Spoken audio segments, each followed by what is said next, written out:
You think you know the story of the American West. Cowboys and Indians, brave settlers taming the frontier, manifest destiny marching inexorably toward the Pacific. But what if I told you that one of the most devastating conflicts in American history happened not in some distant territory, but in the heart of Minnesota, while the nation was tearing itself apart in civil war? This is the story they don't want you to know. The story of the Dakota War of 1862, where systematic starvation and broken promises drove a proud people to desperate violence. Where government agents and traders grew rich while children died of hunger. Where the line between civilization and savagery became so blurred that even the survivors couldn't tell the difference. But this isn't just another tale of frontier violence. This is the untold story of how a group of German immigrants caught between their loyalty to their new country and their conscience had to choose between turning a blind eye to genocide or risking everything to do what was right.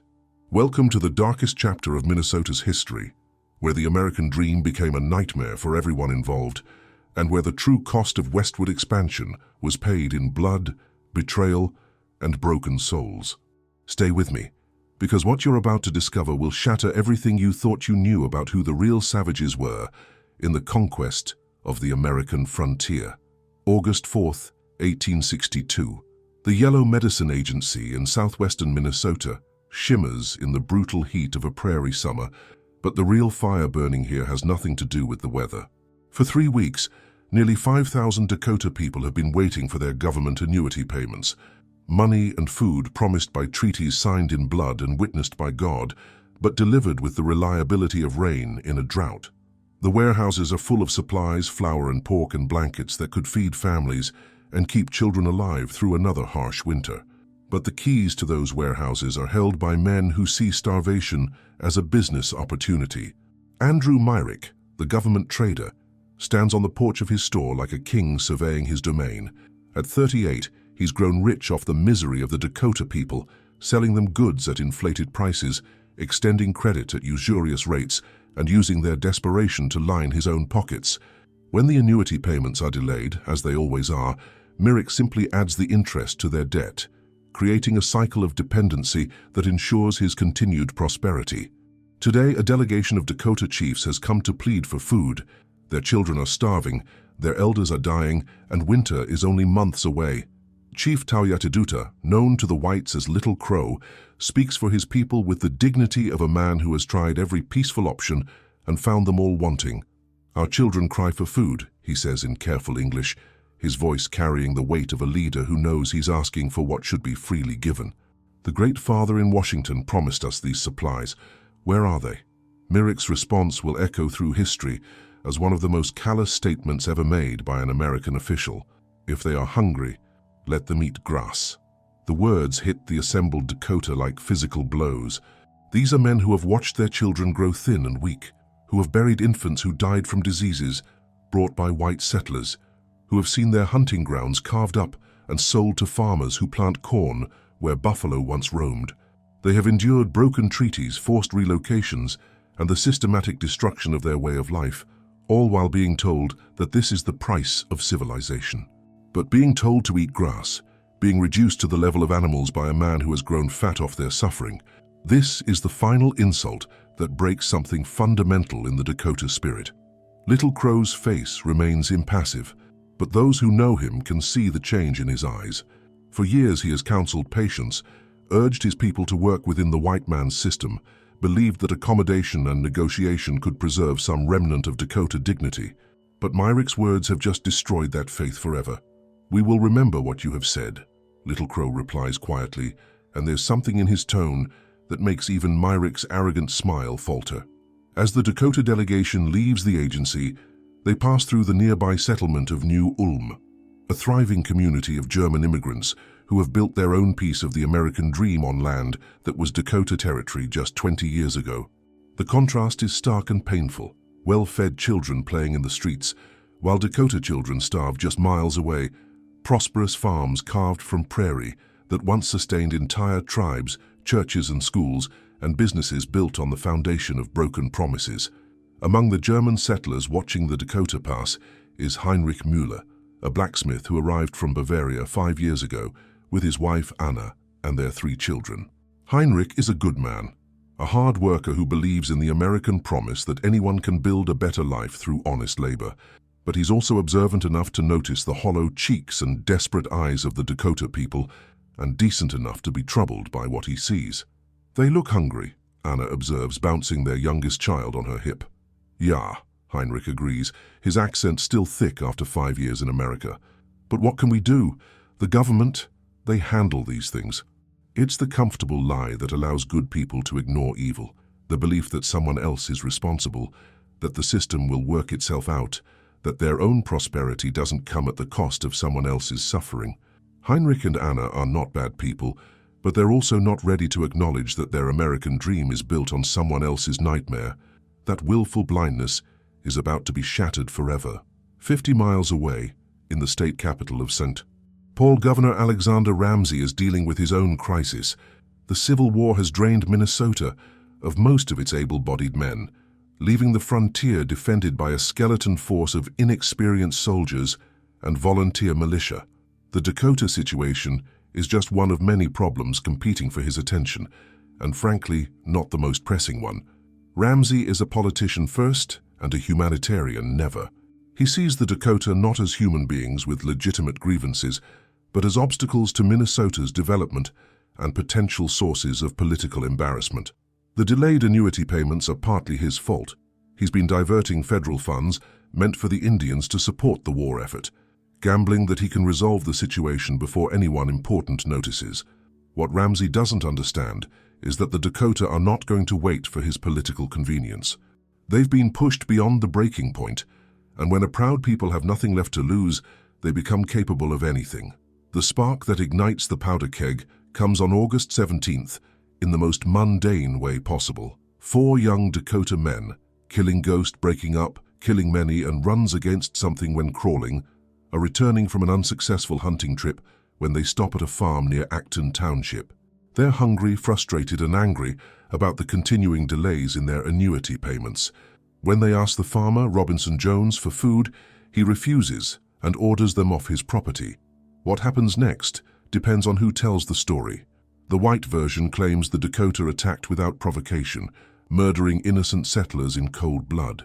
The Dakota version tells of insults and threats, of being treated like animals by a man who had grown rich on land stolen from their ancestors. The truth, as always, lies somewhere in between, but the result is the same. 5 white settlers lie dead, and the Dakota War of 1862 has begun. When news of the killings reaches the Dakota villages, the reaction splits along generational and philosophical lines. The older chiefs, led by Little Crow, know that war with the whites can only end in disaster for their people. They've seen the power of the American military, understand that Minnesota is just one small part of a vast nation that can bring overwhelming force to bear against any enemy. But the younger warriors are beyond caring about consequences. They've watched their children starve while white children grow fat. They've seen their sacred lands plowed under for corn and wheat. They've endured years of broken promises, deliberate humiliation, and systematic oppression. If they're going to die anyway, and the starvation policy makes it clear that this is the government's intention, then they'll die as warriors, not as beggars. The debate rages through the night in the Dakota camps, but the outcome is inevitable. When a people are pushed beyond endurance, when every peaceful option has been exhausted, when the choice becomes fight or die slowly, even the most reasonable leaders will choose war. Little Crow makes the decision that will define the rest of his life and doom his people to destruction, but he makes it with full knowledge of the consequences and with the bitter understanding that the whites have left him no other choice. "We are only little herds of buffalo left scattered," he tells the assembled warriors. "The white men are like the locusts when they fly so thick that the whole sky is a snowstorm. You may kill 1, 2, 10, yes, as many as the leaves in the forest yonder, and their brothers will not miss them. But kill 1 or 2 of us, and there is a dead Indian. Count your fingers all day long, and white men with guns in their hands will come faster than you can count." He pauses, looking at the faces of men who have already made their choice, who are ready to die rather than live as slaves in their own land. Yes, they fight among themselves, a way off. Do you hear the thunder of their big guns? No, it would take you 2 moons to run down to where they are fighting, and all the way your path would be among white soldiers as thick as tamaracks in the swamps of the Ojibways. Yes, they fight among themselves, but if you strike at them, they will all turn on you and devour you and your women and little children, just as the locusts in their time fall on the trees and devour all the leaves in one day." The warriors listen in silence, understanding the truth of what he's saying but no longer caring about survival. They've been reduced to something less than human in the eyes of their oppressors, and they'd rather die as men than live as animals. "But you are fools," Little Crow continues, his voice rising with the passion of a man who knows he's about to lead his people to destruction. "You cannot see the face of your chief. Your eyes are full of smoke. You cannot hear his voice. Your ears are full of roaring waters. Braves, you are little children. You are fools. You will die like the rabbits when the hungry wolves hunt them in the hard moon."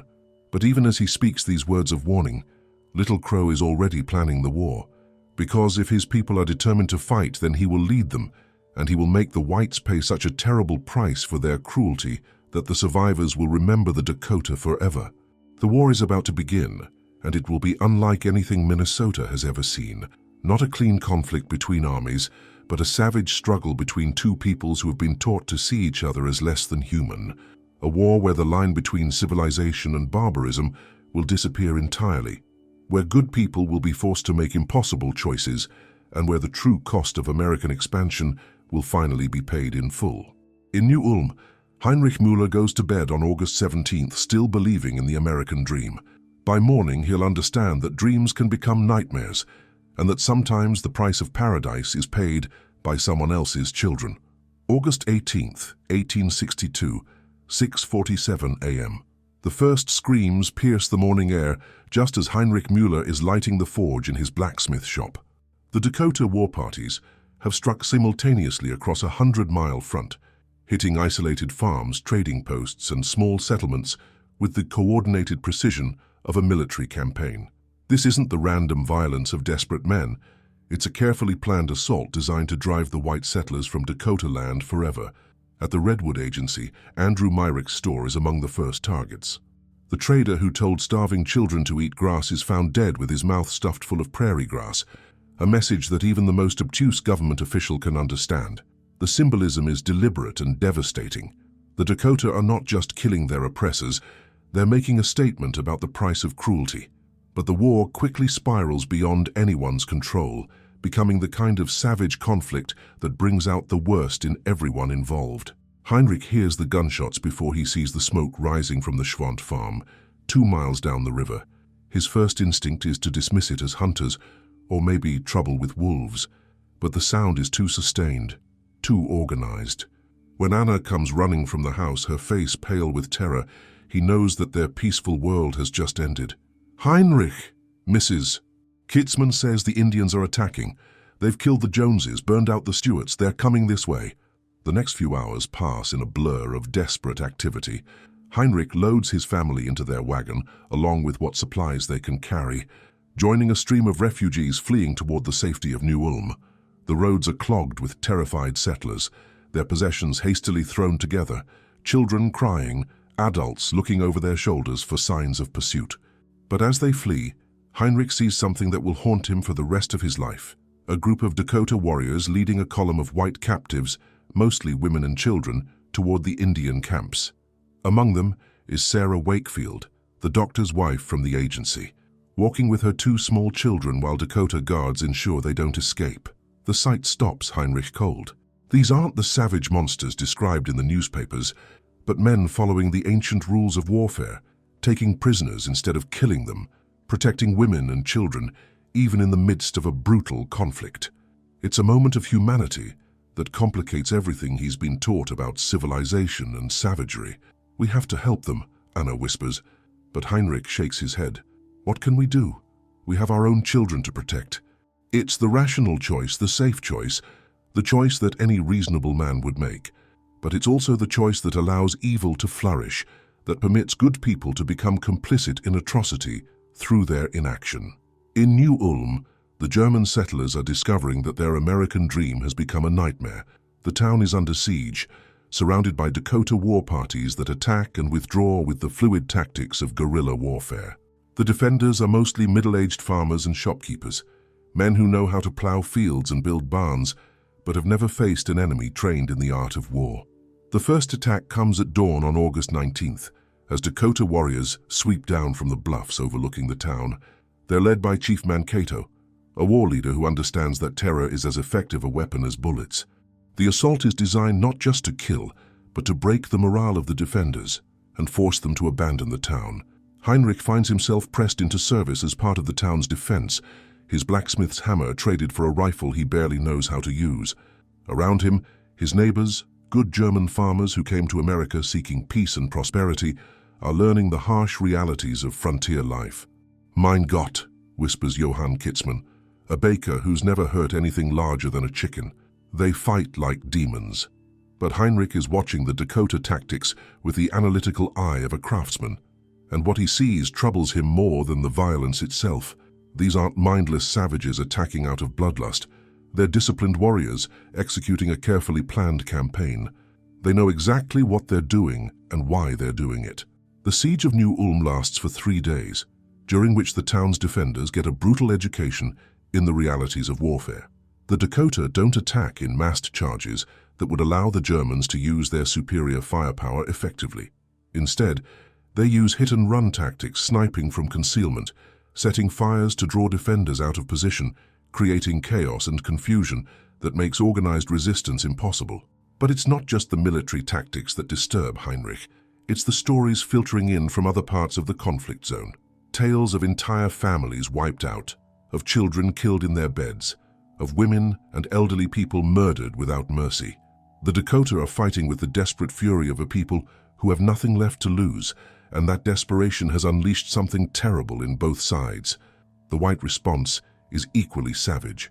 Governor Ramsey has declared that the Dakota must be exterminated or driven forever beyond the borders of the state, language that would be familiar to anyone who lived through the genocidal campaigns of the 20th century. Volunteer militias are forming across Minnesota, and their orders are simple: kill every Indian they encounter, regardless of age, gender, or involvement in the uprising. Heinrich witnesses this firsthand when a company of volunteers arrives in New Ulm on August 21st. Their leader is Captain John Jones, a veteran of the Mexican War who sees the Dakota conflict as an opportunity to finish what Manifest Destiny started. "The only good Indian is a dead Indian," Jones announces to the assembled townspeople. "We're going to hunt them down like the animals they are and put an end to this red menace once and for all." The crowd cheers, but Heinrich notices that not everyone is enthusiastic. Some of the German settlers look uncomfortable with the genocidal rhetoric, and a few actually speak up in opposition. "These Dakota, they had grievances," says Pastor Wilhelm Winkler, the town's Lutheran minister. "Perhaps if we had treated them with Christian charity." "Christian charity?" Jones interrupts with a harsh laugh. "Tell that to the Schwant family. Tell that to the children they butchered at the agency. These savages understand only one language, and we're going to speak it fluently." But Heinrich has been thinking about what he witnessed on the road, the Dakota warriors protecting their white captives, the discipline and organization of their attacks, the fact that they're fighting according to their own code of honor, even in the midst of a brutal war. He's beginning to understand that the situation is far more complex than the simple narrative of civilization versus savagery that the newspapers are promoting. His awakening comes when he encounters one of the white captives who has been released by the Dakota. Mary Schwant is 13 years old, the sole survivor of a family that was attacked on the first day of the uprising. According to the official story, she should be traumatized, brutalized, possibly dead. Instead, she's alive and relatively unharmed, protected by Dakota women who treated her as their own daughter, despite the fact that their own children were starving because of white policies. "They weren't monsters," Mary tells Heinrich when he finds her in the church where refugees are being sheltered. "They were angry, yes, and some of them did terrible things, but others protected me, fed me, kept me safe. There was this woman, Winona, who lost her own daughter to disease last winter. She took care of me like I was her child." The story doesn't fit the narrative that Heinrich has been told, and it forces him to confront uncomfortable questions about his own role in the conflict. He and his fellow German settlers aren't innocent victims. They're colonizers who have built their prosperity on land taken from the Dakota people. Their farms and businesses exist because the government drove the original inhabitants onto reservations and then systematically starved them into submission. The moral complexity of the situation becomes even clearer when Heinrich learns about the role of mixed-blood Dakota in the conflict. These are people caught between two worlds, neither fully white nor fully Indian, who have to choose sides in a war that threatens to destroy both parts of their identity. Some, like Joseph Godfrey and Charles Crawford, join the Uprising, believing that their Dakota heritage outweighs their white connections. Others, like John Otherday and Paul Mazzucato, risk their lives to protect white settlers, even though they know they'll be suspected by both sides. The most tragic figure is Joseph Laframboise, a mixed-blood trader who tries to remain neutral and ends up trusted by no one. He's captured by Dakota warriors who consider him a traitor to his people, then rescued by white soldiers who treat him as a potential spy. His story illustrates the impossible position of anyone caught between the two sides of this conflict. As the war enters its second week, Heinrich is forced to make his own choice about where he stands. The opportunity comes when he discovers a group of Dakota women and children hiding in the woods near New Ulm, refugees from the fighting who are trying to reach the safety of the reservation. They're led by an elderly woman named Winona, the same woman who protected Mary Schwant, and they're clearly non-combatants fleeing the violence rather than participating in it. But under the rules established by Governor Ramsey and Captain Jones, they're enemy combatants to be killed on sight. Heinrich finds them while searching for firewood, and for a moment they stare at each other across a cultural divide that seems unbridgeable. The Dakota women clutch their children protectively, expecting to die. Heinrich holds his rifle uncertainly, knowing that his duty as an American citizen is to capture or kill them. Instead, he does something that will define the rest of his life. He helps them escape. "I cannot give you much," he tells Winona in his broken English, offering them food and directions to avoid the military patrols. "But I will not be part of murder." It's a small act of decency in a conflict defined by atrocity, but it represents something important: the choice to see the humanity in one's enemies, to refuse to let war turn you into a monster, to maintain moral principles even when they're inconvenient or dangerous. Winona looks at him for a long moment, then nods slowly. "You are a good man," she says in careful English. "Perhaps there is hope for your people yet." But Heinrich's act of mercy comes with a price. Word of his assistance to the Dakota refugees reaches Captain Jones, who accuses him of treason and threatens to have him arrested. The German community in New Ulm is divided. Some support Heinrich's humanitarian gesture, while others see it as a betrayal of their adopted country. "You put us all at risk," Johann Kitzmann tells him angrily. "These people are our enemies. They would kill us all if they could." "Some would," Heinrich agrees, "but not all. And if we kill the innocent along with the guilty, how are we different from the savages we claim to be fighting?" It's a question that cuts to the heart of the conflict, and one that most people prefer not to answer. Because the truth is that by 1862, both sides have committed atrocities that would shame any civilized people. The Dakota have killed innocent settlers, including women and children. The whites have systematically starved an entire people and are now pursuing a policy of extermination that meets any reasonable definition of genocide. The war is about to enter its final phase, and Heinrich Müller is about to discover that sometimes the price of maintaining your humanity is higher than you're prepared to pay. September 23rd, 1862. The Battle of Wood Lake marks the end of organized Dakota resistance, but it's far from the end of the suffering.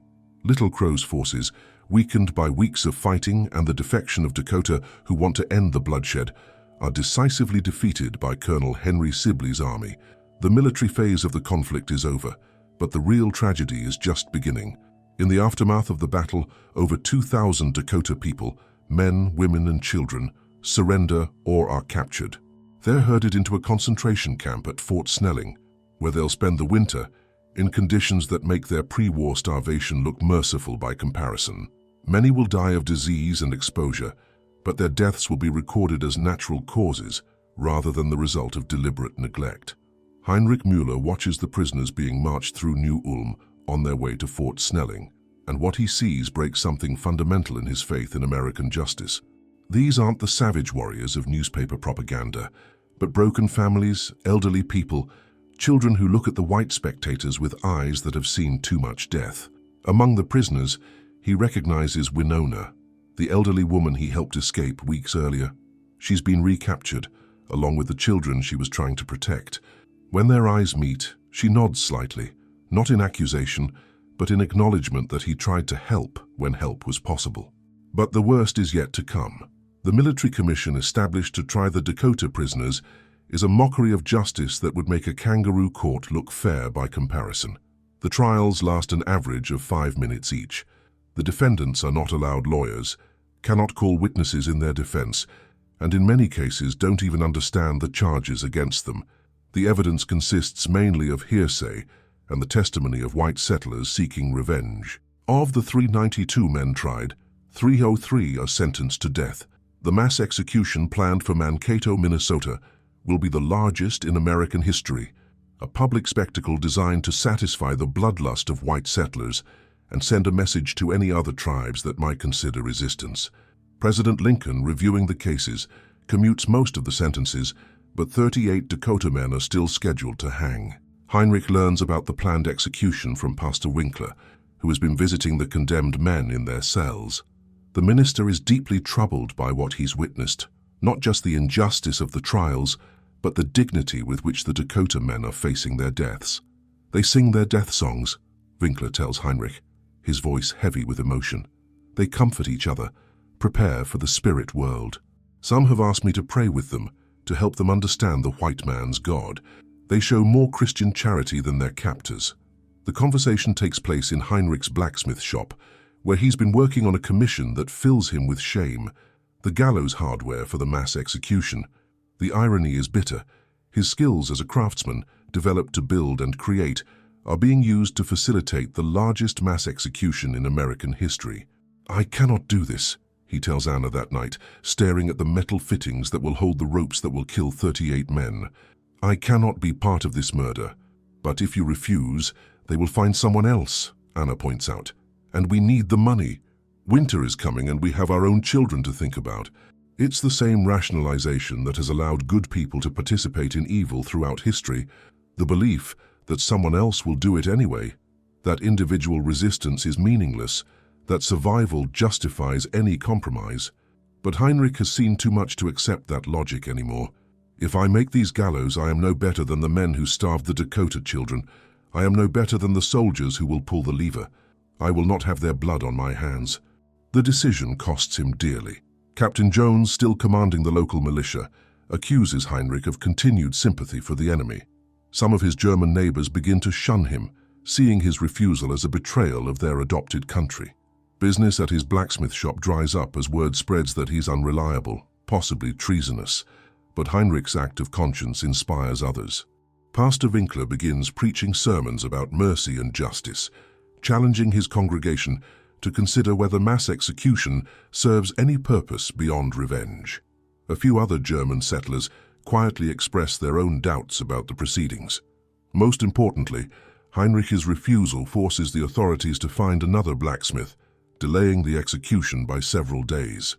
It's a small victory, but in those extra days, President Lincoln's commutation order arrives, reducing the number of condemned men from 303 to 38. Heinrich likes to think that his small act of resistance saved 265 lives, though he knows the truth is more complex.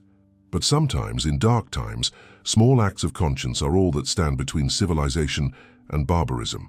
The execution takes place on December 26, 1862, the day after Christmas. Heinrich refuses to attend, but he can hear the crowd from his shop, 4,000 spectators who have come to watch 38 men die. The cheering when the trapdoor opens is audible from miles away. The aftermath of the Dakota War is a study in the banality of evil. The surviving Dakota people are expelled from Minnesota, forced to relocate to reservations in South Dakota and Nebraska, where many will die of starvation and disease. Their land is confiscated and sold to white settlers at bargain prices, completing the ethnic cleansing that the war was designed to accomplish. Little Crow, who escaped the final battle, is shot and killed by bounty hunters in 1863. His scalp and skull are displayed in the Minnesota Historical Society for decades, a grotesque trophy of white supremacy. The bounty hunters receive $500 for his death, more money than the government spent feeding Dakota children in the year before the war. The official narrative of the conflict, written by the victors, portrays it as a savage uprising by bloodthirsty Indians against innocent white settlers. The systematic starvation that caused the war, the broken treaties that justified it, and the genocidal response that ended it are all forgotten or minimized. The Dakota become the villains of their own dispossession, blamed for resisting their own destruction. But Heinrich Müller remembers the truth. In the years that follow, as New Ulm prospers and grows, built on land watered with Dakota blood, he tells a different story to anyone who will listen. He speaks of starving children and broken promises, of good people forced to make impossible choices, of the thin line between civilization and savagery that war erases for everyone involved. His children grow up bilingual, speaking German and English, but also learning some Dakota words from the few survivors who remain in the area. They understand that their prosperity comes at a cost, that their American dream was someone else's nightmare, that the price of paradise is always paid by someone else's children. Heinrich lives to see the 20th century, dying in 1903 at the age of 78. His obituary in the New Ulm newspaper describes him as a respected craftsman and community leader, but makes no mention of his role in the Dakota War. The uncomfortable truths he represented have been forgotten, buried beneath layers of comfortable mythology about brave pioneers and savage Indians. But the truth has a way of surviving, passed down through family stories and whispered conversations, preserved in letters and diaries that historians will eventually discover. The real story of the Dakota War, not the sanitized version taught in schools, but the complex, tragic tale of good people caught in an impossible situation, endures. The lesson of the Dakota War isn't that one side was good and the other evil. It's that ordinary people faced with extraordinary circumstances are capable of both great cruelty and great compassion. The same settlers who cheered at the mass execution also included people like Heinrich Müller, who risked everything to maintain their humanity in the face of systematic dehumanization.